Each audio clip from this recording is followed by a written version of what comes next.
আমাদের বর্ধমানে বীরহাটায় চলছে দক্ষিণায়ন উৎসব এবং এটি চলবে 22শে জুন অবধি। আজকে বিকালে সেখানেই চলে গিয়েছিলাম টুকিটাকি কেনাকাটা করতে, যেহেতু পুজোর আর বেশি বাকি নেই তাই একটু একটু করে নিজের জন্য গোছাচ্ছি। গিয়ে এই কিউট কিউট পুতুলগুলো আমার কিন্তু বেশ ভালো লেগে যায়। সবার প্রথমে তোমাদের জানিয়ে দিই, এই হচ্ছে উৎসব ময়দান, এটি হচ্ছে গেটের সামনে এরকম একটা গয়নার মানে হ্যান্ডমেড গয়নার খুব সুন্দর ছোট্ট একটা স্টল বসেছে। আর এই হচ্ছে আমাদের সেই লন্ডন ব্রিজ যার আদলে গেটটি তৈরি করা হয়েছে মেলার। গিয়ে আমি একখানা ছুরি কিনে নিই। বলতেই পারো ছুরি কেন কিনলাম, মেলা থেকে আর কেনার কিছু জিনিস নেই।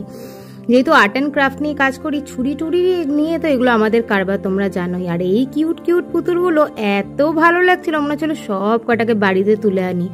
দাম বলছিল মোটামুটি 200 টাকা। আর এখানে ছিল হ্যান্ডমেড গয়না, কাচের চুড়ি, ঝালঝাল আচার, সঙ্গে ড্রিঙ্কসেরও অনেক স্টল। আর সব থেকে যেটা ইউনিক লেগেছে সেটা হলো হাতে বানানো এই ধরনের শিল্পের ওপর ঘর সাজাবার ডেকোর আইটেম।